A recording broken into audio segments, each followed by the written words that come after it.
entender justo el avance o qué son los ECOSIG tiene mucho que ver también con una historia muy personal, ¿no? Y nosotros siempre como defensores de derechos humanos decimos que lo personal es político, reza lo que dicen las viejas máximas feministas y es algo que creemos mucho en ello y lo llevamos a cabo, ¿no?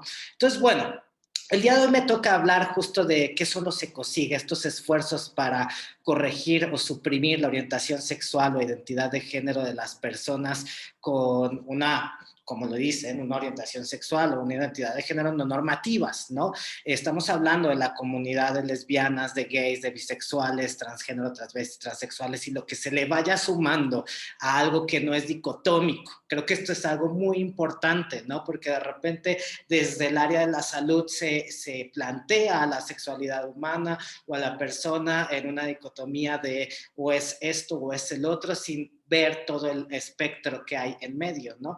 Entonces, en ese sentido, quiero comenzar con mi historia de vida, cómo es que llego acá y cómo empiezo a interesarme en estos temas y cómo es que en México se empieza a discutir sobre las terapias de conversión, estos ECOSIG y cómo llegamos a esta legislación. Bueno, pues comentarles que yo soy feliz y orgullosamente homosexual, ¿no? Toda la vida lo supe, pero de alguna manera toda mi familia, toda digamos como mi sociedad, lo que yo conocía, era sumamente conservador, ¿no? Entonces, yo a un inicio, pues, no sabía ni había una palabra específica para definir quién era, lo único que estaba observando del diario era a mi familia o a la tele o les comento, como todo este contexto muy conservador, yo de hecho una de mis intenciones, sobre todo cuando estaba estudiando la secundaria, era poder ser hermano marista, yo estaba estudiando en el Instituto de México, ¿no? Entonces, yo iba así, literal para seminarista, ¿no? Entonces, bueno, el punto de todo esto es que llega un punto en el que me doy cuenta que quien era socialmente se decía que era algo malo. Y yo me empecé a comprar esas expectativas, ¿no? Porque claro, o sea, yo crecí y se me educó que debía yo casarme con una mujer, tener un esposo, una esposa, perdón, hijos,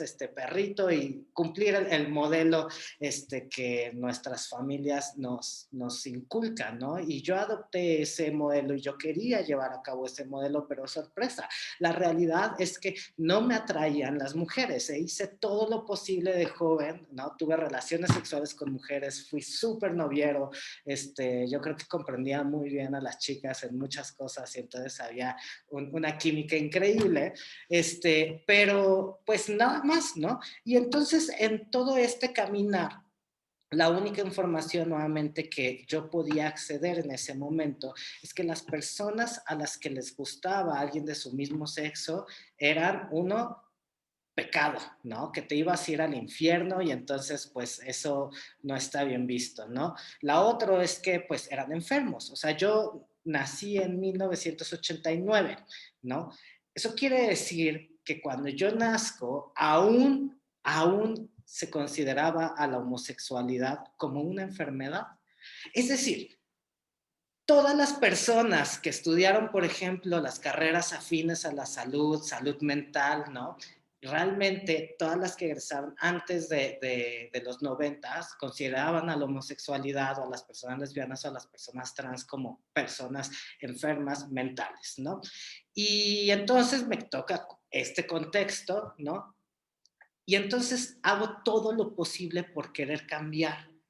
Y en algún momento mis papás descubren una carta que me envió alguien, ¿no? Entonces, pues yo les decía, estaba súper confundido, no quería ser homosexual, ¿no? Porque yo decía, ¿quién en su sano juicio elige una vida donde se le va a discriminar, donde se le va a insultar, donde posiblemente te puedan matar por expresar tu amor hacia la persona que amas, ¿no? O no te den un empleo, ¿quién va a elegir una vida así, ¿no? Y entonces, unas vecinas de mi familia le recomiendan a mi mamá llevarme a un espacio, era un grupo de apoyo. Y entonces me meten a este grupo de apoyo como para ayudarme, ¿no? Para orientarme. Bueno, ¿qué pasa en este grupo de apoyo? Que me privan de la libertad durante varios días, ¿no? Empecé a ser sujeto de varios tratos crueles, inhumanos, denigrantes, ¿no? Privación de la libertad, no me dejaban comer, no me dejaban tomar agua, no me dejaban dormir, ¿no? Y todo con el pretexto o la justificación de que pues yo tenía una enfermedad, ¿no? Y una enfermedad que tenía que ser tratada como el alcoholismo y la drogadicción, ¿no? Y entonces esa era la única forma en que yo podría curarme de eso, ¿no? Por supuesto que importante destacar que en mi experiencia, a lo largo de toda esta experiencia que viví, las personas estaban muy apegadas a los argumentos religiosos, ¿no? Incluso había Biblias, rezaba, ¿no? Entonces, eso me pasó a los 15 años, ¿no? Pregúntense ustedes qué estaban haciendo a sus 15 años. Yo estaba en ese tipo de espacios donde se supone que las personas que más te tienen que apoyar en la vida, las personas que siempre van a estar para ti ahí es la familia. Y mi familia me había metido a ese lugar y entonces esas personas, básicamente como torturadores, lo que comienzan a hacer es sujetarme a mucho estrés. Ahora, todo esto yo en realidad lo normalicé a esa edad. Esto es muy importante, ¿no? Cuando yo hablo de esta experiencia es porque ya le he razonado, ya le he repasado, ya le he replanteado, comprendo cada uno de los aspectos que se hicieron y los pasos que se tomaron para que yo llegara de un punto A a un punto B, porque a un inicio, en lugar de defender los derechos humanos, les puedo decir que yo era una de esas personas que le decía a otro joven que era un enfermo y que yo ya me había curado, ¿no? Por ahí hay como un montón de personas que en la actualidad salen a hablar de que la homosexualidad ya se curó y en realidad quienes somos víctimas y sobrevivientes de este tipo de prácticas, lo que nos pasa es que vivimos coercionados por una violencia simbólica, en muchos casos una violencia realmente factible que en realidad te orilla al suicidio o te orilla a huir o puedes tener como violencias físicas, etcétera, ¿no? Entonces todo eso te coerciona para realmente decir, oye, yo ya no tengo esto y que cese cualquier tipo de presión, ¿no? Entonces, a un inicio yo les digo que yo normalicé esto. Normalmente, chicas, chicos, las personas que son sobrevivientes de estas prácticas normalizan esa violencia. Nuevamente, hay que contextualizar que la comunidad LGBTI históricamente ha sido marginada, vulnerada, y ahorita vamos a repasar como esa parte, ¿no? Pero sobre ello, pues nos enfrentamos a diversas formas de violencia y una de ellas son estas terapias de conversión. O sea, en realidad, cuando vivimos toda esta violencia, la normalizamos. A un inicio yo pensaba que ese tipo de prácticas era un castigo que yo me merecía por ser quien era, porque nuevamente toda mi vida todos me dijeron que lo que yo era estaba muy mal y entonces pues vives reprimido. Y últimamente para mí este argumento del COVID y lo que estamos viviendo nos ha ayudado mucho para empatizar sobre todo con las legisladoras y los legisladores, porque es muy sencillo.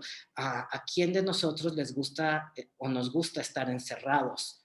¿A quién de nosotros nos gusta tener siempre la promesa permanente de que si salimos de este cuarto o de este espacio podemos morir?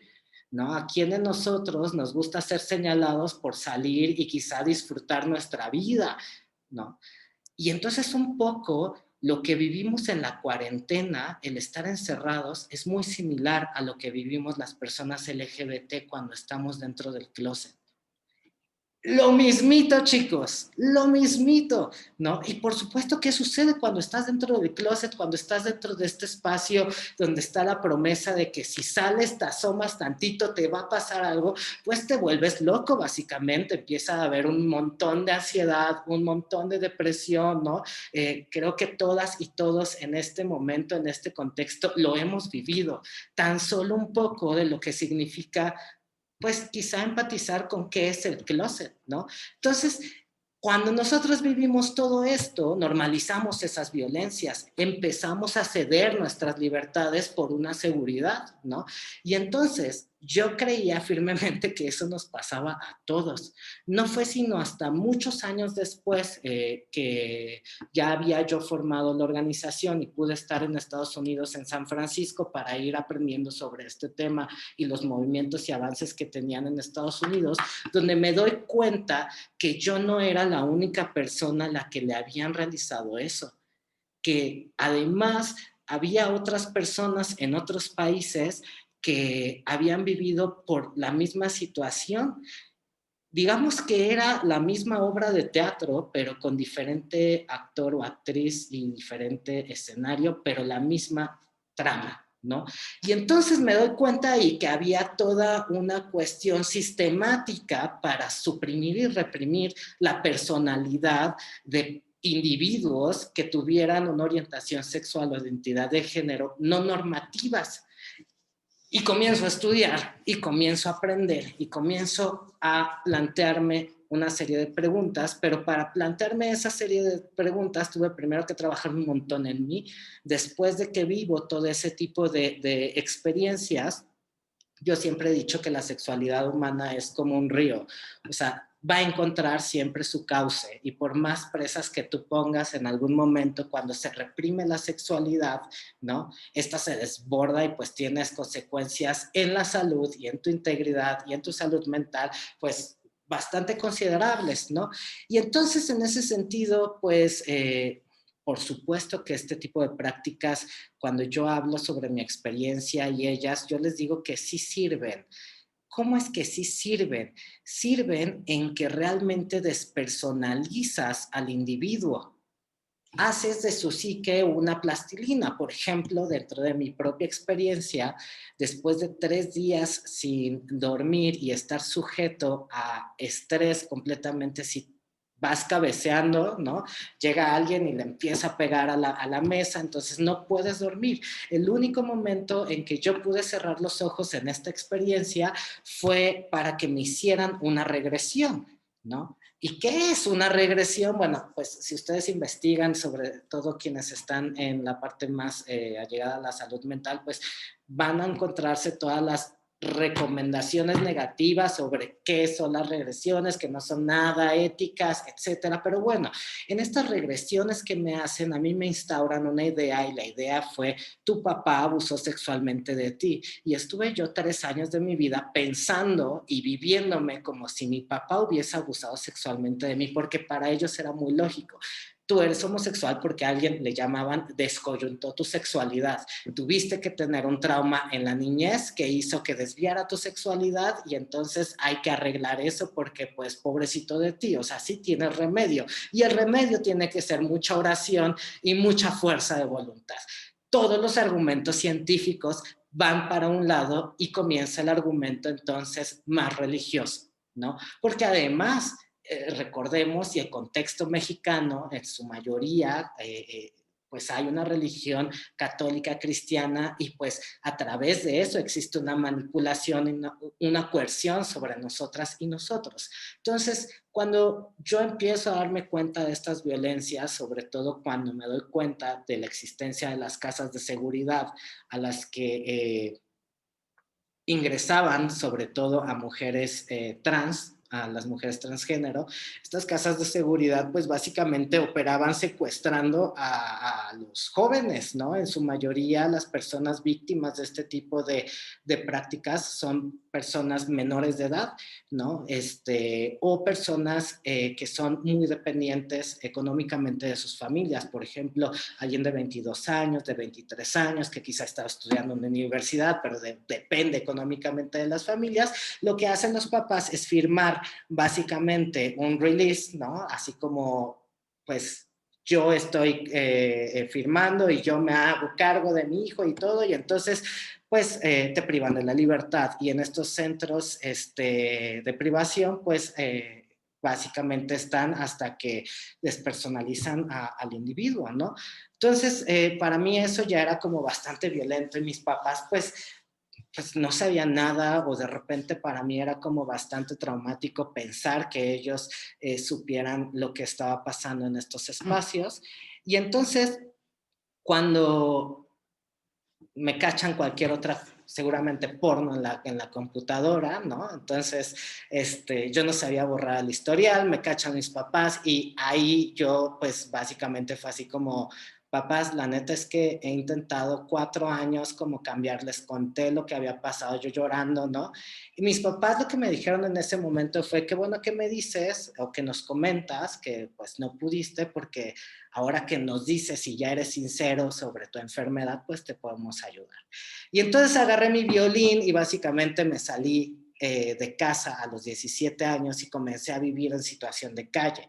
Comienzo a vivir en situación de calle porque en estos espacios, como les comentaba, estas casas de seguridad básicamente podían llegar a tu universidad y estas personas te podían sustraer, ¿no? Entonces, pues yo estaba empezando a estudiar la carrera de Ingeniería Química Petrolera en el Politécnico Nacional, siempre he sido muy hábil para las matemáticas, se me dan así como súper bien, y les puedo decir que yo egresé de la universidad con un promedio de 6 de la universidad, apenas si me pude graduar, ¿no? ¿Por qué les comento esto? Por supuesto que no es ningún orgullo, pero hay que observar cómo todas y todos vivimos situaciones y por quienes somos, esas situaciones se van generando y van generando además barreras de desigualdad, ¿no? Y cuando una persona con una orientación sexual, una identidad de género distinta, está enfrentándose a la discriminación en su hogar, en su escuela, ¿no? Y en un espacio de consulta para la salud, pues entonces, ¿qué le queda? ¿No? A mí me pasó, o sea, con esta experiencia, por supuesto, ¿ustedes creen que me iba a concentrar para mi examen de reactores adiabáticos o iba a concentrarme en sobrevivir a la calle? ¿No? Y entonces en ese momento de estar ahí, básicamente conocí a un montón de otros jóvenes, creamos un grupo, ese grupo creció, se hizo un movimiento nacional y en su mayoría a este grupo empezaron a llegar otros jóvenes como yo. Yo soy el más grande de la asociación, tengo 31 años, 32, ya no recuerdo. Este año no cuenta, chicos, entonces ya saben, 31. Pero bueno, todos los demás cuando llegaban, nos empezamos a dar cuenta que muchos de ellos tenían la misma experiencia. De alguna manera, todos y cada uno habían vivido algún esfuerzo para suprimir su sexualidad en algún momento de su vida. Y entonces nos vamos dando cuenta que en estas experiencias que no solo eran los profesionales de la salud mental, nos encontramos hasta con estos homeópatas, oftalmólogos, ¿no? Que de repente van asesorando a las familias, van lucrando con el dolor y la desinformación de ellas, pensando que la homosexualidad y la transexualidad son una enfermedad, ¿no? Y entonces ahí comienza toda la lucha de nuestra organización. Sobre todo cuando nos damos cuenta y empiezan a llegar los casos de las mujeres, ¿no? Que nos llamó mucho más la atención, cómo por una cuestión del género la violencia comienza a aumentar. Por supuesto que si yo hubiese sido una mujer a los 15 años y me hubieran privado así de mi libertad, a mí en ese centro me hubieran violado y me hubieran sometido a lo que se les llaman las violaciones correctivas. Por ejemplo, está el caso de Paola Santillán. Ella es coordinadora de Mujeres Diversas Ya, que es el programa feminista interseccional de la organización. Ella fue sometida a violaciones correctivas porque para su familia y para las personas pensaban como eres lesbiana porque no has probado un hombre y consensuaron el abuso sexual los papás con otras personas para que ella fuera sistemáticamente abusada sexualmente, ¿no? Con el pensar de que así iba a poder como arreglar o encaminar su sexualidad. Por supuesto que eso es una violación flagrante a cualquier derecho que te imagines, ¿no? Y peor aún si eres una mujer trans, ¿no? Ahí incluso puede haber una violencia mucho más quirúrgica, ¿no? Incluso hemos tenido el registro de la medicalización forzada, y entonces nos damos cuenta que existía el nombre de las terapias de conversión, ¿no? Pero lo que nos había pasado, no necesariamente había un profesional de la salud mental enfrente.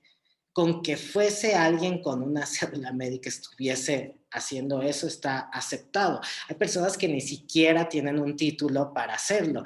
Y peor aún cuando se trata de las personas ministras de culto que justifican los exorcismos, atar a las personas, ¿no? Tratos crueles, inhumanos y denigrantes porque la persona tiene un demonio dentro que debe de ser curado. Entonces, cuando nos vamos dando cuenta de eso, dijimos, ¿por qué está pasando en México? ¿Por qué sigue sucediendo? Porque pareciera que lo que les estoy contando es de los años 60, ¿no? Pero la realidad es que está pasando al día de hoy en nuestro país y en los últimos años lo hemos visto mucho más latente. Hemos visto al Frente Nacional por la Familia salir a decir, porque además me encantan los mexicanos conservadores, chicos, porque además ellos se van más allá que cualquier otro conservador en otro país. ¿Por qué? Porque no solo prometen curar la homosexualidad, sino ellos todavía van un paso más allá. Dicen, nosotros desarrollamos la heterosexualidad en solo 4 meses. 4 meses. Bueno, cuando salen estas personas a hablar sobre el tema, la pregunta era, ¿y qué pasa si en 4 meses no me curo?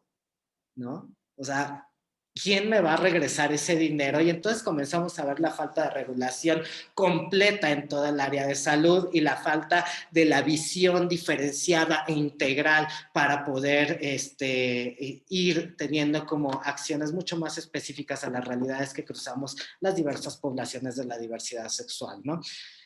Ahora, ¿cómo es que salen estos ECOSIG? Porque por supuesto que para yo comprender lo que me había pasado, ¿no? Por supuesto que ahorita se los comento, antes no lo podía ni hablar, cuando lo hablaba empezaba a llorar y a llorar y a llorar y a llorar, porque además me daba coraje, o sea, me robaron mi juventud, me robaron mi derecho de tener una familia, ¿no? O sea, de los 17 hasta los 26 años no vi a mi familia, no pasé una Navidad con mi familia, no pasé un año nuevo con ellos, ¿no? Entonces, por supuesto que todo eso me hizo como, tengo que hacer que ningún otro joven vuelva a pasar lo que yo pasé, porque sé que están aplicando esto. Y entonces comenzamos a estudiar los ECOSIG y nos vamos dando cuenta que este tipo de prácticas han estado instauradas a lo largo del tiempo en la historia. Y es importante reflexionando de dónde sale, por qué las personas homosexuales fueron consideradas enfermas, ¿no? ¿Cómo es que antes, en lugar de enfermas, éramos consideradas criminales? Y antes de eso, fuimos consideradas personas pecaminosas y tiene que ver con toda una concepción de una religión que va penando y castigando cualquier actividad sexual que no tuviera como fin la procreación. Frente a eso, cualquier actividad que no tuviera como fin esa procreación, se comienzan a dar discursos sobre pecado, ¿no? Sobre herejía, y entonces se empieza a perseguir a la comunidad LGBT históricamente. De ahí, por supuesto, que el discurso religioso comienza a permear en todos los discursos, tanto políticos como científicos, como legales, y se empieza a hacer todo un ordenamiento respecto a la criminalización de las personas LGBT. Por ahí hay una película muy interesante que les recomiendo, que es El Código Enigma. Por favor, véanla, y ahí van a ver lo que le pasa a Alan Turing, que fue el que inventó la computadora, y ya saben, a él le hicieron un ECOSIG, y su ECOSIG era la castración química. ¿no? Por eso la manzanita de Apple, así como dato, ya saben, de internet, por favor, Google it. Bueno, antes de eso también podemos ver a Oscar Wilde, lo que le hicieron, ¿no?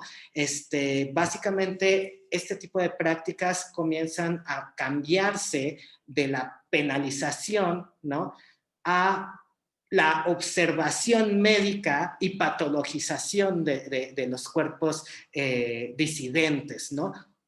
Lo vemos en la Segunda Guerra Mundial, ¿no? Cómo se le marca a los homosexuales con un triángulo rosa, son internados en campo de concentración y comienza la experimentación hacia sus cuerpos, las castraciones químicas, estos esfuerzos para reprimir, para suprimir, para transformar, para curar algo que ellos pensaban que era una enfermedad, ¿no? Y entonces los discursos científicos se vuelven discursos biologicistas, ¿no? Nuevamente, desde un pensar que cualquier actividad que no tenga como fin la procreación es antinatural, está mal, y entonces la persona que lo está haciendo es una persona que tenemos que curar, ¿no? Y bueno, este tipo de prácticas se da mucho más en los años 60, ¿no? Donde empiezan a haber 50, 60 las terapias de electroshocks, ¿no? Lobotomías también para las personas LGBT, y no es hasta 1990 que la Organización Mundial de la Salud deja de considerar a la homosexualidad como una enfermedad y la saca del diagnóstico de enfermedades mentales. Recientemente, en los últimos 2 años, lo ha hecho con la transexualidad, pero apenas hace 2 años o hace un año, estoy ahí, todavía les debo el dato, pero ha sido reciente, la ha catalogado como una variante más de la sexualidad humana, o sea, no hay nada que curar. Y entonces, frente a ello, vamos observando cómo los discursos, sobre todo más conservadores, comienzan a utilizar discursos biologicistas, ¿no? Estos discursos biologicistas que además son muy populares, ¿no? Digamos como en algunos congresistas, en algunas personas, bueno, sobre todo en Monterrey, muchas gracias, porque los lunes siempre hay un personaje que desde el púlpito nos llena siempre de muchos mensajes de nuestras culpas, porque además es un movimiento articulado, es importante como comentarlo, cuando hemos hecho las investigaciones respecto a los ECOSIG, es un movimiento muy articulado, por supuesto que hay dinero de por medio, ¿no? Y es un movimiento además internacional. Algunas de los gobiernos han financiado a estos profesionales de la salud, ¿no? Algunos congresos estatales también, y por supuesto en cada estado hay un grupo de ellos, sobre todo los grupos de Vencer, etcétera. Importante que cuando nosotros empezamos a mapear esto, cuando nos acercábamos a la gente a contar nuestras historias, éramos mucho más jóvenes. O sea, literal, nadie nos creía, ¿no? Y sobre todo porque no teníamos el apoyo de nuestros papás. Y fue bastante complejo, porque además cuando empiezas tú a llevarte bien con tu familia, recordar este tipo de cosas es como abrir el pasado que pues a nadie le es grato, ¿no? Yo, para poder hacer visible esto, cuando presentamos la ley en Ciudad de México y a nivel federal para prohibir las terapias de conversión y cualquier ecocid, tuve que hablar con mi familia, ¿no? Porque ninguno de los jóvenes sobrevivientes quería hablar. Pues claro, cuando hablamos vamos a estar visibilizando lo que nos hizo nuestros papás, ¿no? Y que la familia ni sabe. Y entonces es ponerlos en el escrutinio público cuando las cosas ya cambiaron.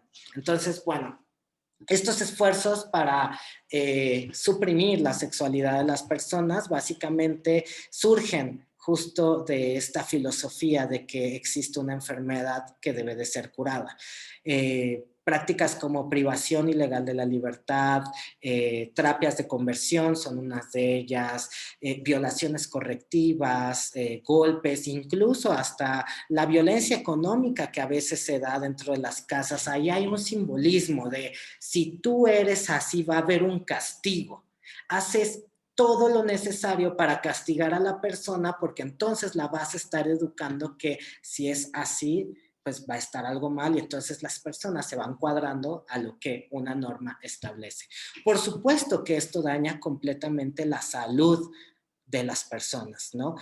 Un poco en mi experiencia yo les puedo decir la manera en que me pude volver a encontrar con mi familia fue porque empecé yo a tener espasmos en el corazón, por supuesto derivado al estrés, derivado a la mala alimentación, fumaba más que comía algunos días, ¿no? Muchos decían como, ¿por qué compras cajetilla y no compras una comida? Pues porque la cajetilla me dura todo el día y el cigarro mata el hambre, ¿no? A ese nivel yo estaba cuando estaba estudiando en la universidad. Y entonces empiezo a tener estos espasmos en el corazón, me internan y yo tenía un terror de llamarle a mi familia porque yo sabía que si les llamaba igual y ya no salía del hospital y salía directamente a la casa de seguridad. Y entonces, afortunadamente no fue así. El doctor que me atendió era bisexual. Y cuando le conté mi historia, porque él estaba muy convencido de que seguramente yo me había drogado, porque para él, alguien tan joven, pues con un espasmo así, ¿no? La lógica iba por ahí, pues no, o sea, yo no consumía absolutamente nada. Empiezo a tener esta confianza con él y pues él me comenta, yo soy bisexual, no te preocupes. Y fue y asustó a mis papás seguramente, ¿no? Recuerdo que les dijo como, pues su hijo está en las últimas, ¿no? Así como o lo acompaña en vida o pues básicamente vienen a acompañarlo en muerte, pero pues si siguen así, estos son los resultados, ¿no? Y a partir de eso cambió todo, todo, todo completamente, ¿no? Mis papás, por supuesto que fue una cosa compleja, ¿no? No fue como llegué y ya está, mira, este es el carro y hay un güey dentro del carro, bien, no, o sea, fueron años de trabajo, ¿no? Incluso siguen existiendo algunos simbolismos, ¿no? Como que no, nosotros lo vemos y está presente, ¿no? Como el hecho de, no sé, estar en la cena navideña y que no te pregunten sobre tu pareja, ¿no? Y que ese tipo de cosas sigue estando presente, ¿no? Importante decirles que esto es una lucha del diario, o sea, básicamente muchas y muchos de nosotros tenemos que estar saliendo del closet en cada momento. Es más, hasta para cuando quieres buscar un roomie, básicamente tienes que estar saliendo del closet con las personas que no sean gays, porque es como de, oye, tú heterosexual, ¿quieres vivir con alguien gay? Y como, ¿por qué tendría que salir del closet en cada momento, no? Pues bueno, ese tipo de situaciones pasa en nuestros cuerpos, en nuestra salud. Por supuesto, el rechazo familiar daña completamente la salud de los jóvenes. Hay un estudio muy importante de la doctora Caitlin Ryan de la Universidad de San Francisco, en California, que habla justamente sobre eso. Es muy importante cómo el rechazo familiar daña gravemente la salud de los jóvenes, orillándolos hasta un 60% con una mayor probabilidad, por ejemplo, de tener pensamientos o ideaciones suicidas, ¿no? Tener depresión. Y es muy importante un dato que ella saca en esta estadística, que además es una investigación que ha sido un muestreo enorme, enorme, enorme. Es una investigación que vale mucho la pena y te habla de cómo estas personas, los jóvenes LGBT que son corridos o violentados o rechazados en casa, empiezan a tener 3 veces mayores probabilidades de mantener relaciones sexuales sin condón como una forma de suicidio silencioso, ¿no? Es decir, que en México, de acuerdo a las estadísticas, el espacio donde las personas LGBT encuentran como mayor discriminación es en sus casas, seguido después de la escuela y después en la calle. Entonces, básicamente en todos lados, ¿no? Y es muy interesante este estudio porque además te dice, aquel joven que encuentra tan solo un poco de comprensión o aceptación, reduce hasta el 80% de probabilidad de que se suicide. Y eso es, ese tan solo un poco, en verdad, es tan solo un poco, o sea, tan solo un poco. Es como esto que hizo el doctor conmigo en mi historia, ¿no? Que en verdad, no sé, tal vez un ministro de culto pudo habérselos dicho y ellos no comprender, pero fue un doctor el que hizo entrar en razón a mis papás en ese momento, ¿no? Donde yo realmente estaba aterrado porque seguramente mis papás me llevarían de nuevo a este centro de reclusión. Entonces, este tipo de acciones positivas que podemos darle hacia esta persona que quizá, sobre todo te estoy hablando a ti si eres heterosexual, que quizá no comprendas, ¿no? Pero el hecho de no comprenderlo no quiere decir que podemos empatizar. Y empatizar tiene que ver, me encanta mucho esta palabra porque cuando realmente empatizas con alguien es porque comprendes el contexto, comprendes su alrededor. Y a partir de ello, entonces podrás diagnosticar de una mejor manera, ¿no? Es muy importante, es como lo que pasa con el tema de COVID, ¿no? Y esto es algo que hacemos en la organización. Viene el impacto de COVID en el tema LGBT, ¿no? Nuestra organización, por ejemplo, ayuda a jóvenes que son corridos de casa o viven en movilidad forzada porque pues, nos cruza el tema. Y entonces el gobierno cierra bueno, nos pone a todos en cuarentena, muchos de los jóvenes regresan a sus hogares donde hay un montón de violencia y entonces regresan a ese espacio donde quizá el refugio de su hogar era la calle, era la escuela, y entonces se quedan en un espacio bastante hostil y comienzan a huir de sus casas. Entonces nosotros los empezamos a colocar en algunos hoteles y, por ejemplo, el gobierno decide cerrar los hoteles. ¿Y dónde dejamos a todos esos jóvenes? En la calle. Se tuvieron que implementar refugios temporales en la Ciudad de México, específicamente para las personas LGBT. A eso nosotros le llamamos la organización discriminación indirecta, es decir, tú cuando haces una acción en beneficio, sobre todo hablando de política de salud, política pública, en beneficio de las y los ciudadanos, sin ver el impacto diferenciado que pueda tener esa política, pues entonces cuando la ejerces, pues vas a impactar a más personas. Y si tú no tienes un plan para ayudar a esas personas, entonces estás fallando, ¿no? Y fallas de muchos niveles, sobre todo si aquí alguien de ustedes se va a trabajar al sector público, quiere ser el Gatell del futuro, por favor, tenemos que ver así los impactos diferenciados siempre, chicos, porque cuando empezamos a observar esas realidades y ser empáticos con todas esas personas, bueno, a ver, si yo voy a cerrar los hoteles, ¿dónde van a quedar todas las trabajadoras sexuales? ¿No? Pero espérate, cerré anteriormente todos los refugios para mujeres que habían sido violadas y que entonces están viviendo en hoteles. ¿Y a dónde las dejo? ¿No? ¿Se dan cuenta cómo es importante reconocer el contexto para poder tomar entonces una buena decisión? Y a eso lo que nosotros le llamamos es un diagnóstico diferencial. Tenemos que conocer a nuestra población para saber cómo apoyarla, para saber cómo quitar sobre todo esas barreras de desigualdad que a veces ni siquiera nosotros somos conscientes que reforzamos, que las ponemos, ¿no? Y esto es como por ejemplo, lo mismo en el tema LGBT para nosotros, sobre todo las personas homosexuales y eso, el movimiento feminista es muy importante en nuestro país porque sabemos que si los derechos de las mujeres no se garantizan, los derechos de las personas LGBTI no van a ir a ningún lado. Si yo como homosexual sigo invisibilizando a mi compañera, ¿no? O sea, repitiendo un montón de este tipo de situaciones, es como un boomerang que me va a pegar en la cara y que termina siempre pues reforzando los ecosig, porque nuevamente los ecosig salen de esta concepción de toda relación sexual que no tenga como fin la procreación, pues está mal, ¿no? Y ver a las mujeres como solo un contenedor para la procreación, pues también está mal. Y si yo estoy abogando por eso, entonces estoy abogando por la patologización de nuestras identidades, porque además también a las mujeres se les patologizó en su momento, se les decía que ellas eran enfermas de histeria y entonces se argumentaban y se excluían sus derechos porque, oye, no hay que darle el derecho al voto a ella porque seguramente tiene histeria y va a votar por el más guapo. O esperen, ¿qué tal si hablamos de las personas racializadas, ¿no? Cómo los discursos biologicistas básicamente justificaban la existencia de zoológicos humanos, Porque claro, la ciencia nos está diciendo que como la estructura ósea no es similar a la de nosotros, hombres blancos, entonces ellos son de otra raza inferior que además deben de ser sometidos. Entonces hay un juego de poder en todo esto, por supuesto, y tenemos que observar ello.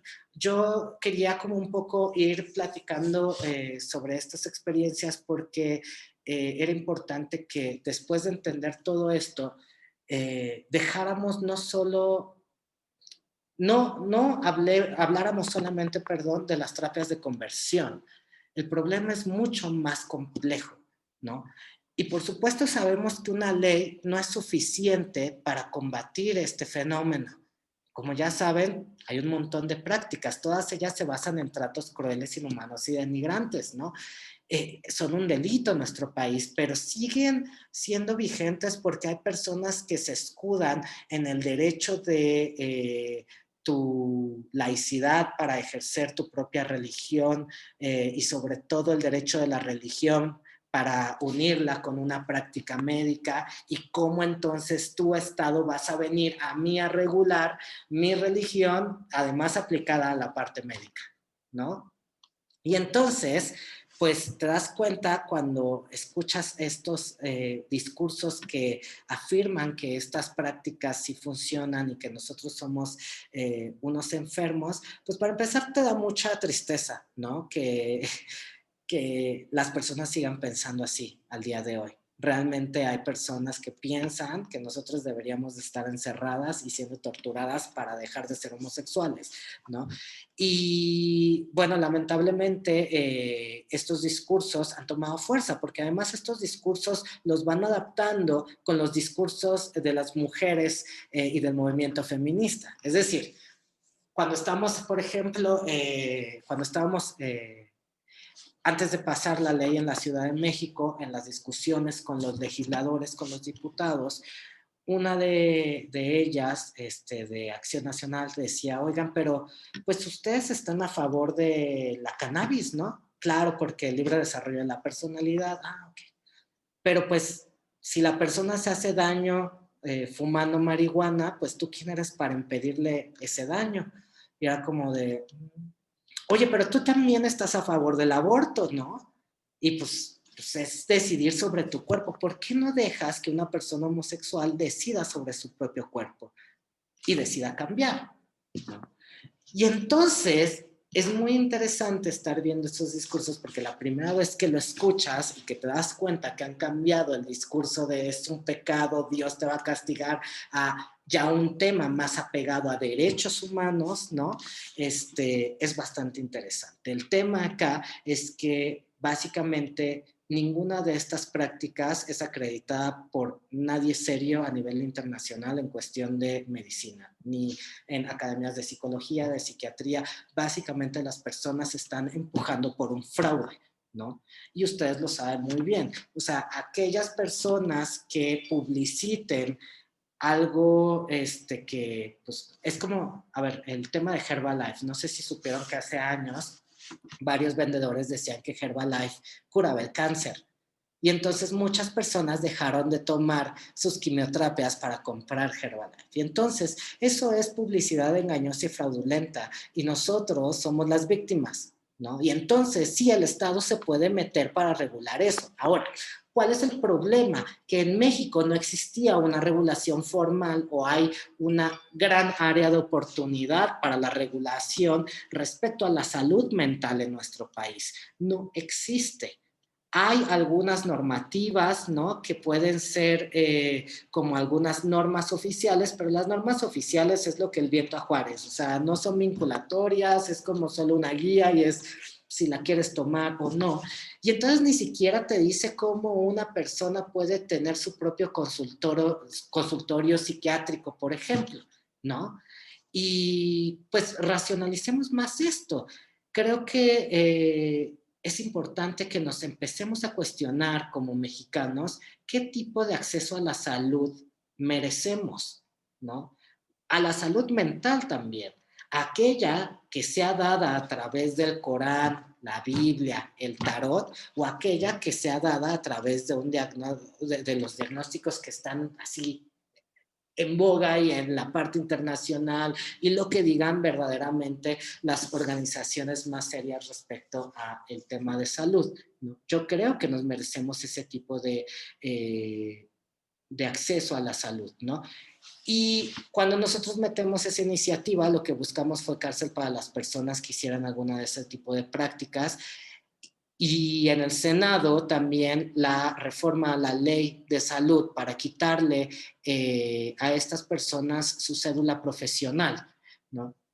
Algo importante fue que, chicos, esto realmente en México fue un tema que movieron las juventudes, ¿no? Llevamos más de unos 8 años luchando por este tipo de causa, eh, topándonos siempre con pared. La gente sigue sin creernos, por más que hayan películas, por más que todo el mundo hable, hay un montón de gente que sigue sin creer que un papá pueda someter una violación correctiva a alguien. ¿Pero qué creen? Que en México normalizamos eso, porque hay muchos espacios y sobre todo en comunidades más rurales donde cuando un joven cumple 15 años o 18 años, ¿qué es lo que hacen sus papás y sus amigos? Los llevan a un lugar de trabajo sexual y les celebramos eso. Y eso es una práctica que por lo menos alguno de nosotros ha escuchado que le ha pasado a algún conocido o algún amigo. Eso no deja de ser violencia sexual. Porque nuevamente, imagínense que pongas en ese contexto a una persona homosexual, seamos empáticos. ¿Qué pasaría si tú, Joel, yo asumo orientación heterosexual y entonces te llevo con un hombre y te obligo a tener relaciones sexuales con un hombre? ¿Cómo te hace sentir eso? Por supuesto que te vas a hacer sentir súper violentado, ¿no? Y esas prácticas siguen siendo comunes en nuestro país. Y entonces, ¿de quién es la responsabilidad de cambiar ese pensar? Yo sí creo que hay una gran responsabilidad de parte de todas y todos nosotros, sobre todo de todas y todos ustedes como futuros profesionales de la salud, porque en verdad que muchas veces las familias escuchan más al profesional de la salud que al mismo ministro de culto, ¿no? Y cuando nosotros lanzamos esta campaña, los jóvenes, en ese momento yo era más joven, en México recordemos que la juventud está considerada hasta los 29 años, ¿no? Por eso les digo también era un movimiento de juventud, fueron 3 palabras: nada que curar. Nada que curar es lo que le debería decir todo profesional en la salud mental a un joven confundido que llega a decirle: no quiero ser como soy, me voy a ir al infierno. Esa es la responsabilidad que el profesional de la salud mental debe de tener frente a un caso así. No pedirle a su familia que lo someta a violaciones o lo lleve a probarse con una mujer o le niegue las... porque también eso, ¿no? No lo deje que se junte con más mujeres y pobre el chico pues ya no puede tener ninguna amiga, ¿no? Más que para copular acaso. O sea, realmente, chicos, ha habido testimonios que son tan absurdos que es casi increíble, ¿no? Entonces, lo que hicimos fue en México nosotros meter al mismo tiempo una iniciativa en la Ciudad de México y una iniciativa a nivel federal, porque para nosotros como movimiento era, esta es la manera en que nosotros vamos a diluir a estas personas, esta mafia que le llamamos nosotros, ¿no? Y no van a saber por dónde irse. Entonces seguramente se van a ir por la federal y va a pasar en la Ciudad de México. Y si pasa en la Ciudad de México, esto va a ser como una bola de nieve. ¿Y qué creen? Que pasó en la Ciudad de México y es una bola de nieve, porque además a nivel mundial, a nivel internacional, lo que hicimos muchas y muchos de los sobrevivientes fue comunicarnos literal a través de correos electrónicos y creamos toda una comunidad y pudimos estar viajando, por ejemplo, el año pasado a Berlín para empujar la iniciativa en Berlín Berlín, ¿no? En Estados Unidos se ha dado ya estas iniciativas en diversos estados. Australia también ha sido un país que ha estado abanderando esto, ¿no? México, por supuesto, que tiene una legislación bastante importante porque, a diferencia de muchas otras legislaciones, en México hablan sobre terapias que en el mundo hablan sobre terapias de conversión nada más, como psicólogos. Nosotros aquí en la ley federal estamos hablando de cualquier profesional de la salud que aplique algún esfuerzo para suprimir la identidad de género o la orientación sexual de la persona, no normativas, ¿no? O puede ser años de cárcel o puede ser que le quitemos la parte de la cédula. Por supuesto, importante hablar del tema intersex y la violencia quirúrgica que se le da a las personas. Ustedes no pueden, como futuros médicos, ¿no? Básicamente castrar a alguien sin siquiera saber quién es.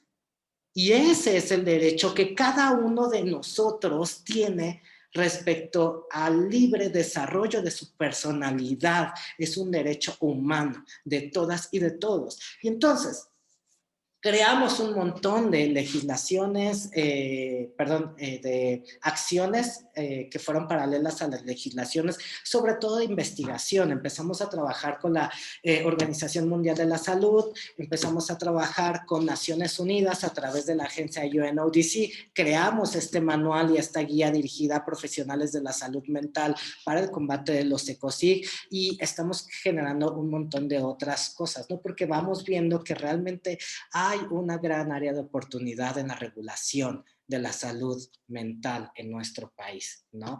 Y tenemos que dar esa lucha. Es algo que les comentaba a las senadoras nuevamente. A ver, senadora, si usted lleva a su hijo a un psicólogo donde le aplican una terapia de conversión y si su hijo se suicida, ¿qué mecanismos tiene usted para poder reparar ese daño que ese profesional de la salud mental le hizo a su hijo? Es una cuestión de derechos de todas y todos. ECOSIG, hablar de este tipo de legislaciones no solo es para las personas LGBT, realmente es empezar un debate serio de cómo queremos los mexicanos que sea la salud mental en nuestro país. Y yo quiero que el acceso a la salud mental sea sobre todo laico. O sea, realmente, por supuesto que tú tienes derecho a ir al tarot. Nadie te va a quitar ese derecho. Tú puedes, si crees en los horóscopos, está cool. Pero si alguien te está diciendo que esa es una forma científica de curarte de algo que no es una enfermedad, esa persona está cometiendo un fraude, porque además va a dañarte en la salud. Y esa persona entonces está cometiendo un delito. Y no hay Biblia alguna y no hay iglesia alguna en México que alcance para que esté arriba de nuestra constitución política. Y en México no se permiten los tratos crueles, inhumanos y denigrantes, ¿no? Entonces, voy a dejar un poco hasta acá para poder ir teniendo como alguna discusión, preguntas, respuestas, por si queremos hacer más interesante este debate, chiques. Sí, pues muchas gracias, Iván, por compartirnos todas estas experiencias y conocimiento. Pues de verdad, yo creo que todos estamos sorprendidos. Sí es algo que se ve en las películas y piensas que ahí se queda, pero pues no, la realidad es que aquí están. Entonces, bueno, voy a leer preguntas del chat. Em, la primera nos preguntan de Chiapas. Iván, muchas gracias por compartir tu experiencia. ¿Cuáles son las barreras a las que se han enfrentado con las iniciativas para prohibir los ecocid? Tengo entendido que hasta el momento solo hay 2 estados que los prohíben. Sí, Ciudad de México fue el primero que logramos la aprobación. Además, chicos, es importante porque se dio en este contexto de la pandemia. ¿Por qué les digo que es importante? Porque algo que nos preocupaba como organización cuando empezó lo de COVID, literal, la primera pregunta que nos hicimos fue, ¿cómo vamos a garantizar que en la última línea a una mujer trans se le dé un ventilador? ¿Cómo garantizamos que el Estado no comience a implementar necropolíticas? Es decir, los cuerpos que le importan y que son productivos para el Estado y cuáles no. Porque por supuesto que nosotros como seres humanos, como personas, sobre todo quienes estamos en la organización, entendemos que el mundo debería de responder en el sentido de que todos los cuerpos importan, sin importar tu código postal o tu color de piel o tu religión o tu orientación sexual, ¿no? Y entonces nos preocupábamos mucho que se empezaran a ver estas necropolíticas y por supuesto estaba yo súper depre porque dije ya, el COVID vino a tumbar toda la agenda, ¿no? O sea, ¿cómo frente al COVID voy a hacer o vamos a hacer que las terapias de conversión sean una prioridad? Pero nuevamente, creo que el COVID vino a poner también en el punto sobre el eje central, ya saben, sobre la mesa, el tema de la salud mental, ¿no? Con este tipo de ejemplos que te decía, hemos logrado empatizar con muchos legisladores, pero básicamente el mayor obstáculo que hemos enfrentado son nuevamente las personas que creen fielmente que la Biblia se tiene que mezclar con la ciencia y con el diagnóstico médico, ¿no? Y entonces eso es bien complejo porque como en verdad son personas muy fanáticas, ¿no? Eh, yo nunca me había sentido como tan amenazado como lo he sentido respecto a avanzar estas iniciativas. Nuevamente, desde el norte creo que tienen una ala bastante conservadora y bastante agresiva además, ¿no? Por ahí, si ustedes ven en las noticias, a la senadora promovente de la iniciativa le mandaron un libro bomba a inicios de los primeros 2 años de su gestión, ¿no? Por supuesto, una serie de amenazas. No sé, en realidad cuando te metes con un negocio que además es un negocio internacional, ¿no? Hay consecuencias y creo que el miedo siempre es como algo que está presente en nosotros porque nuevamente, o sea, las personas que me hicieron eso quizá, no sé, puedan tomar venganza o quizás salgan o digo, ya no proscribe el delito. Realmente esto es importante plantearlo. Quienes nos hicieron todo esto pues no van a poder estar en la cárcel, pero los sobrevivientes básicamente vemos este tipo de iniciativas y logros como la reparación integral del daño que se nos hizo, por lo menos discursivamente que el gobierno te diga que realmente no estás enfermo. Bueno, nos toca entonces empezar a trabajar acciones afirmativas como la sensibilización y capacitación con estudiantes de la salud mental, ¿no? Futuros profesionales. Esto que están ustedes haciendo está súper cool. Es como, a ver, nada que dañe a una persona científicamente respecto a la salud, así debe de ser aceptado. O sea, tú estás para ayudar a la persona, no para hacerle un daño, ¿no? Así de sencillo. Entonces, sí, la parte más conservadora ha sido muy compleja, pero bueno, vamos avanzando. La verdad es que nuevamente ya se han presentado iniciativas también en Guanajuato, en Yucatán, va para Baja California también, Puebla. O sea, básicamente esto ya va para adelante, chicos, y es bien bonito. Es bien bonito porque además somos esta generación que avanzó sus derechos en medio de una pandemia, ¿no? O sea, logramos que este tema fuese importante como para que fuera legislado, ¿no? Y eso en medio del COVID, entonces estamos súper felices. Sí, sí. ¿Qué otro, chicos? Ok, bueno, ahorita nos estabas contando que pues los conservadores obviamente han sido el mayor obstáculo y pues sabemos que la medicina es un poco conservadora y preguntan que si has recibido apoyo de profesionales de la salud para la prohibición de estos ecocidios. Sí, qué bueno que lo comentas. En realidad, en su gran mayoría, sí, ha sido complejo y un poco hilándolo con la respuesta anterior. ¿Por qué? Porque todos siempre tienen una corriente filosófica muy, muy distinta, sobre todo en el tema de la salud mental. Pon y nosotros para lo de nada que curar hicimos digamos como una cumbre importante en Secretaría de Relaciones Exteriores y trajimos como pues, a las mentes brillantes de la psicología, la psiquiatría, vaya, pero eran tantas y tan diversas que realmente es casi imposible ponerte de acuerdo porque pues entre la psicología y la psiquiatría, ¿saben? ¡Uf! Hay un mar, ¿no? ¿Qué fue lo que nos hizo ponernos de acuerdo y que todos dijeran, va, vamos a jalar parejo? Básicamente, porque no, literal no nos podíamos poner de acuerdo. Básicamente fue a pegar todo con base a derechos humanos. O sea, no importa tu corriente filosófica, el respeto íntegro a los derechos humanos tiene que ser la base de tu ejercicio en la salud como profesional.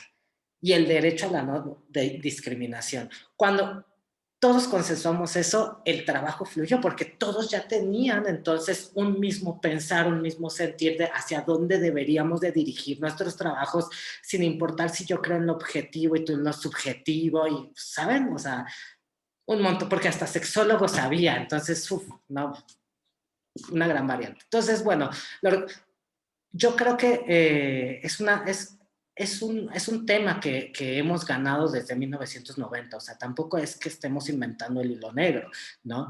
La OMS nos ha acompañado mucho a través de la agencia en México. Hemos estado, por ejemplo, en programas como Venga la Alegría, Sale el Sol y eso, porque además esos programas llevan a los personajes como un David Abdú o Heriberto Martínez, que son estos psicólogos que están empujando eso, y les dan espacios y les dan focos y ellos promueven sus servicios, ¿no? Entonces, sí nos han ayudado bastante. Es importante decir que todos los profesionales de la salud mental relacionadas a las terapias de conversión, nosotros en el trabajo que hemos hecho como más de 12 años, no hemos detectado a un solo psicólogo que no esté muy apegado a la parte religiosa. O sea, todos estos grupos de Vencer, Heriberto Martínez, pueden tener un discurso científico, biologicista, ¿no? Como que dices con argumentos, pero cuando te metes ya a su Twitter, ¿sabes? Y scrolleas un minuto, ya te encuentras así como pues toda la parte religiosa, ¿no? Y pues, de dónde está él pensando la patologización de las identidades no normativas, ¿no? Digo, yo comprendo desde dónde ahora y digo, pues sí, o sea, si solo piensas que el sexo es para procrear, pues todos aquellos que se masturben para ti va a estar mal. Y perdónenme, pero yo creo que 99% de las personas pueden recurrir a ese autoerotismo que además está bien, ¿no? O sea, ¿por qué te dicen que está mal, no? Entonces, etcétera. Un poco así. No sé si la respondí. Sí. Sí. Bueno, hablando de los profesionales de la salud, igual hay otra pregunta. Nos ponen, ingeniero Iván, agradezco mucho que comparta su experiencia. ¿Qué podría recomendarle a un futuro profesional de la salud donde en su plan de estudios no se incluye ningún tema de salud a la comunidad LGBTIQ+, para hacer su práctica médica más humana o más incluyente? Qué bueno que lo preguntas. Nosotros desde ya hemos sacado algunos documentos muy importantes. Son dos. El primero es una guía para universidades libres de homolesbobitransfobia, donde damos varios puntos, creo que son 21 políticas que las universidades deberían de tener. Esta guía o manual realmente tuvo mucho éxito. Por ejemplo, justo Libero la adoptó también. Nosotros trabajamos mucho con Libero y el Departamento de Género. Se lograron también baños dentro de la escuela, neutros, etcétera. Y una de esas líneas justo es incidir en la generación de este tipo de materias, cursos, etcétera, ¿no? Nosotros podemos siempre ayudar como organización, ayudarte a incidir, como trabajamos como organizaciones, que las personas de las escuelas se tienen que acercar a nosotros, porque es importante que haya estudiantes para empujar las políticas, porque si no, no perduran, ¿no? Entonces nosotros podemos sí acompañar, pero algo te puedo decir que si no hay, genéralas. O sea, haz tu propio grupo y, por ejemplo, este tipo de acciones de repente, pues si tu universidad no te apoya completamente, pues busca otras organizaciones, otras instituciones y te va a voltear a ver tu universidad. Por ejemplo, había en la UPN, ¿no?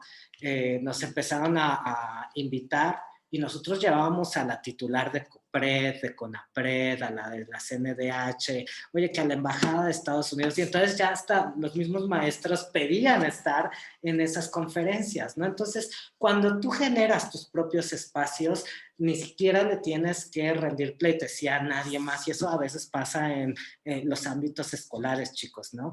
¿Cómo, cómo no comprometernos quizá con las autoridades? Porque a veces hay una limitante respecto, es más, hasta el arte, ¿no? A los de Plural Ibero, cómo les han tumbado los artes que sacan para sus campañas y eso, pero mucho tiene que ver la forma en que ellos van gestionando sus acciones con la universidad. Vaya, creo que esos recursos te pueden ayudar. Hay otra guía que tenemos en nuestra página de internet que es para ustedes, si no saben cómo hacerlo, básicamente esta guía te dice cómo hacerlo, ¿no? Cómo crear tus grupos, etcétera. Y nada, pues si alguien se anima y quiere apoyo, acá estamos y les podemos ayudar, por supuesto. No, pues la verdad, qué bueno que nos dices, porque yo creo que todos aquí estamos buscando eso, que nuestro currículum se incluya clases de todo esto que pues no vemos. Y bueno, esto era cómo hacerle para tocar los temas LGBTIQ+. Pero ahora dicen que como estudiantes de medicina, ¿cómo ayudamos para que se prohíban los ecocidios? Wow, qué bonito. Claro, campañas, necesitamos muchas campañas. O sea, por ejemplo, con Banda igual de Libero, lo que hicimos fue, ellos generaron un video, hicieron que en su mayoría, todo ese video eran puros compañeros heteros, ¿no?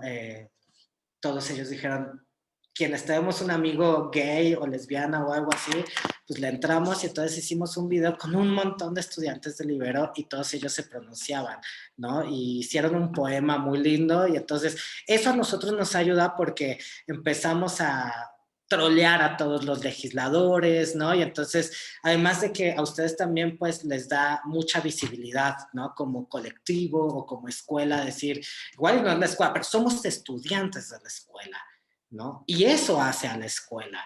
Nosotros los estudiantes, es bueno, yo ya no soy estudiante, pero era muy político en el poli, ¿no? Entonces, sí, por eso les digo, si quieren realmente como apoyo de incidencia inteligente, porque tampoco es, ojo, ir a incendiar la rectoría. No, chicos, o sea, para hacer este tipo de acciones tenemos que ser muy estratégicos. Quizá no es llegar primero con el tema LGBT de, queremos luego clases de Vogue, ¿no? Porque entonces todos se van a quedar como, ¿qué onda? Pero pueden empezar a hablar del bullying, pueden cruzar los temas, pueden hablar del derecho de las mujeres, a combatir la homofobia, que diga o hablar más sobre masculinidades, ¿no? No sé, otro tipo de acciones que, por ejemplo, nosotros hablamos mucho sobre la educación inclusiva. Ese es un término bien lindo que nuestra Constitución política acoge, que la CEP acoge, que cualquier universidad en la República Mexicana que esté en este territorio tiene que ser con una educación inclusiva, ¿no? Entonces, pues es bien interesante estudiar ese concepto, ¿no? Porque te habla justo de quitar barreras de desigualdad, generar acciones efectivas, ¿no? Como los baños, etcétera. Está cool. Entonces, por favor, mucho también sobre eso. Em, Tenemos otras preguntas, no sé si todavía tienes tiempo. Sí, claro. Ok. Bueno, dicen, hola de Todo bien. Ciudad de México.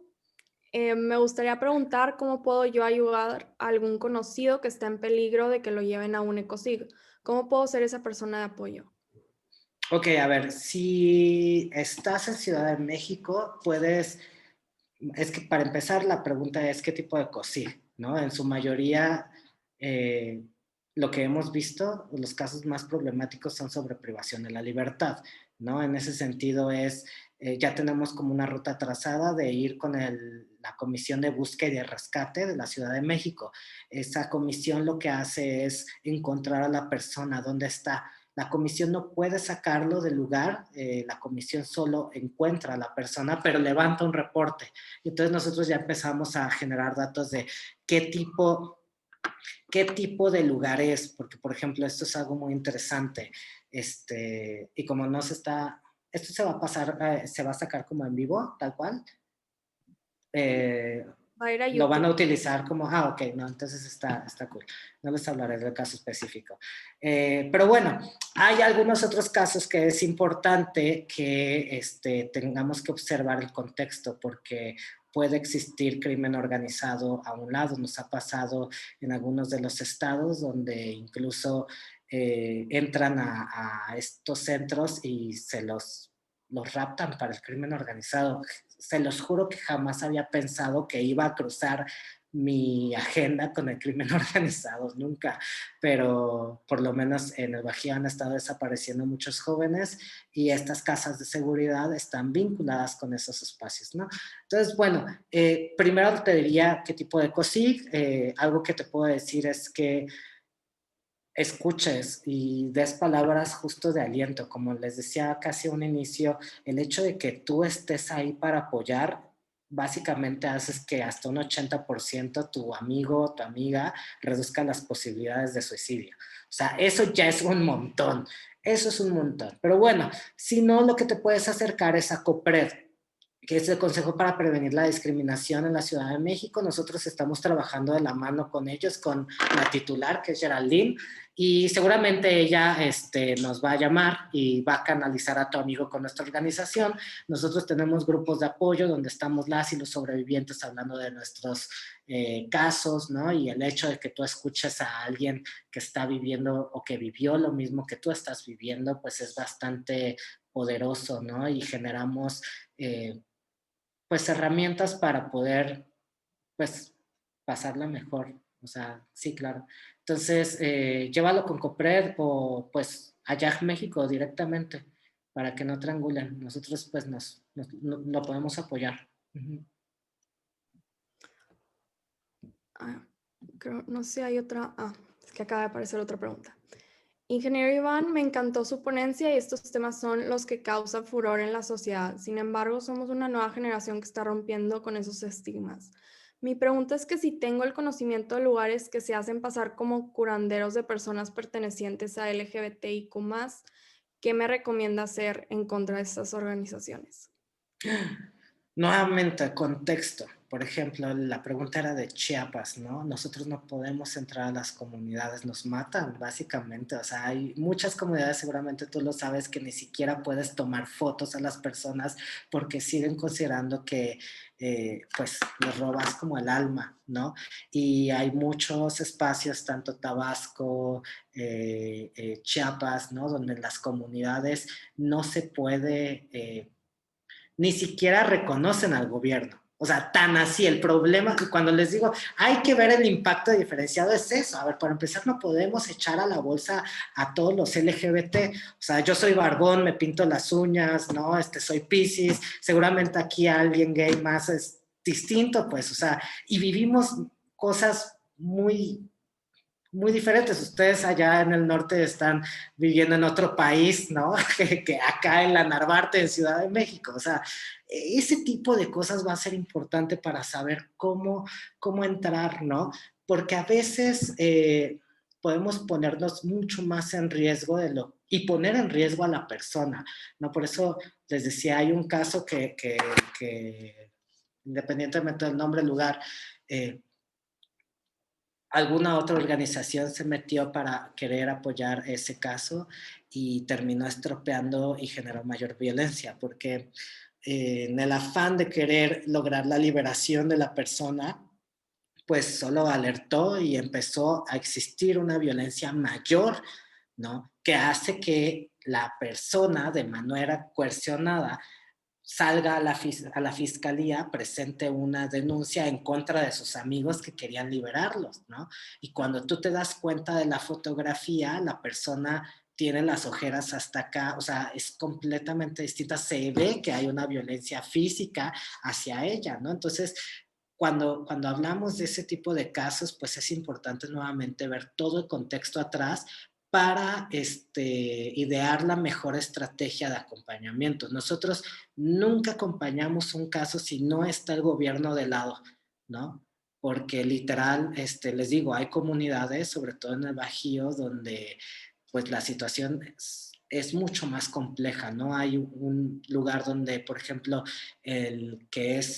está el que dirige el centro y uno de sus usuarios, que le llaman padrino, es el que dirige la policía municipal, ¿no? Entonces, a quien tú deberías de ir a acusar de lo que está pasando en ese lugar es con el de la policía municipal, que resulta estar vinculado con este lugar, ¿no? Entonces, ahí, ¿qué haces?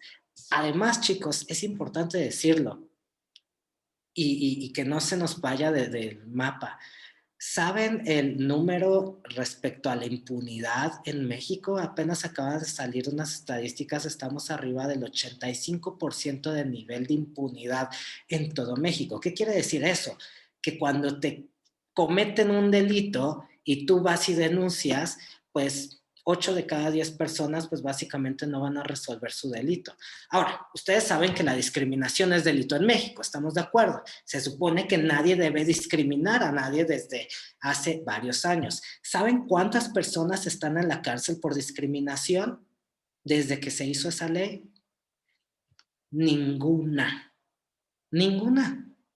Porque es súper complejo en México configurar los delitos porque claramente hay un Estado fallido de derecho.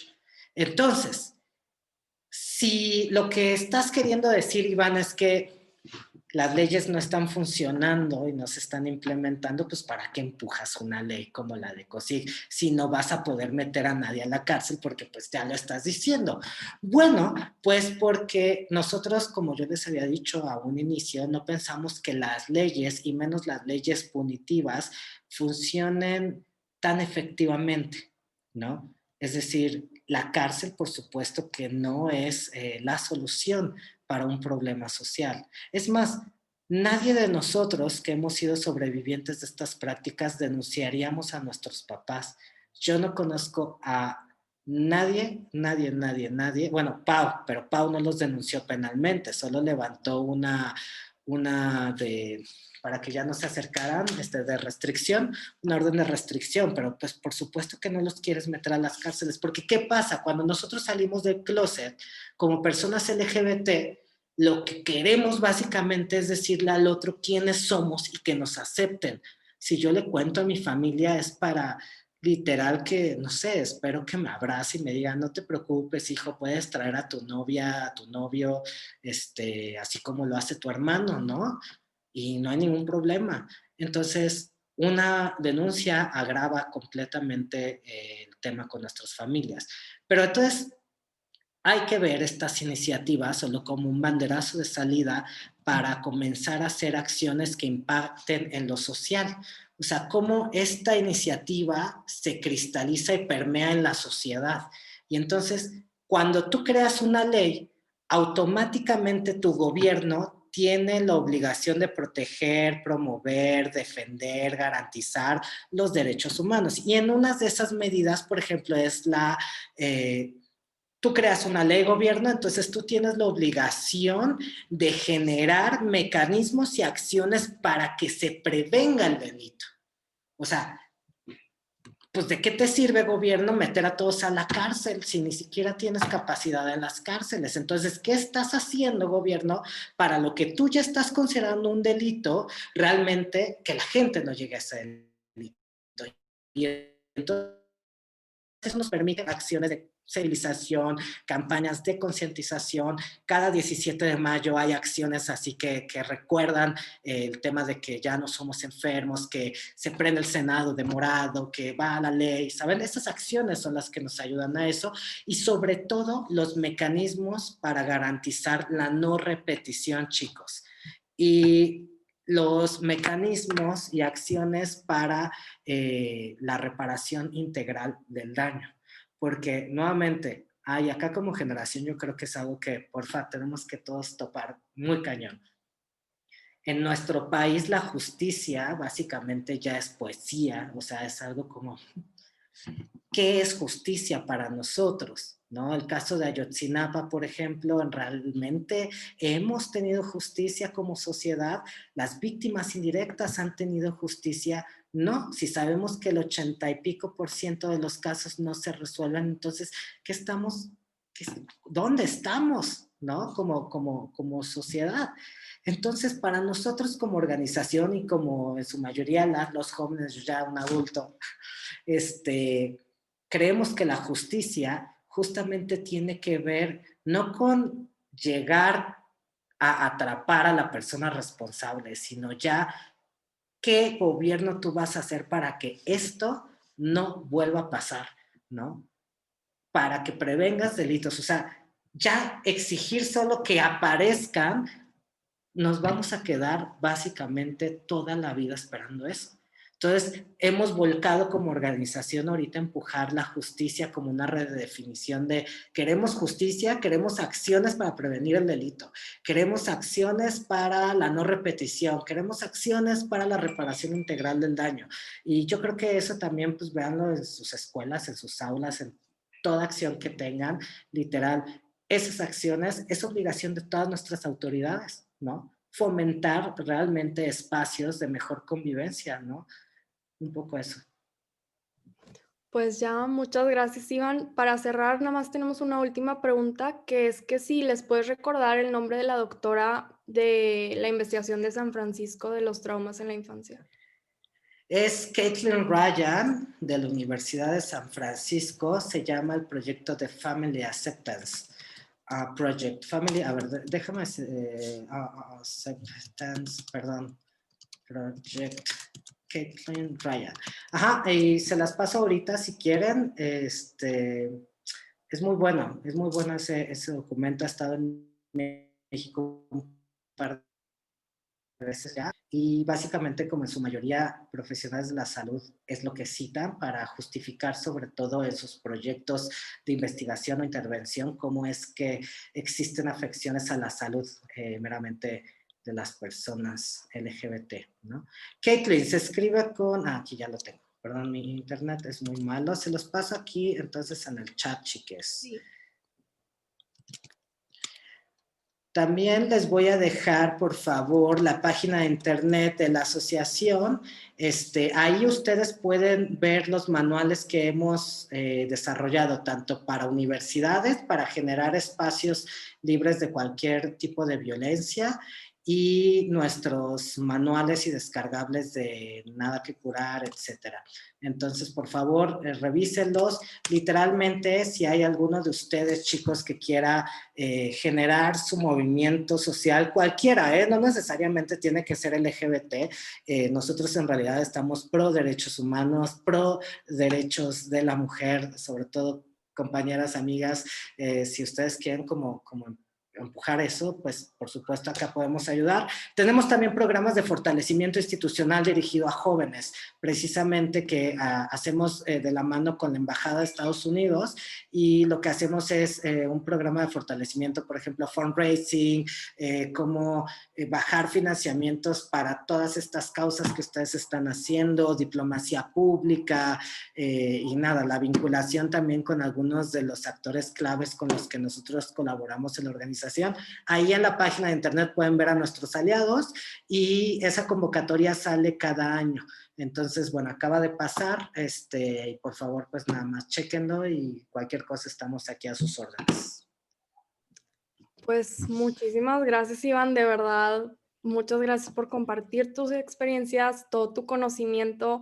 Cuando Joel me platicó de ti, de tu trabajo, pues la verdad, yo no sabía que eran legales los ECOSIG. Yo estaba traumada que esto seguía sucediendo. Entonces, para mí, pues fue demasiado enriquecedor tu plática. Definitivamente te estaremos contactando porque pues tenemos mucho interés en involucrar esto en nuestra escuela, en nuestro currículum académico. Y pues ya nada más, muchas gracias. No, pues a ustedes, chicos, chicas, muchas gracias por este espacio. Gracias a ustedes por hacerlo. La verdad es que siempre me emociona estar con jóvenes tan brillantes como ustedes. Les felicito por el formato, bastante digno. sigan así y pues acá tienen un amigo.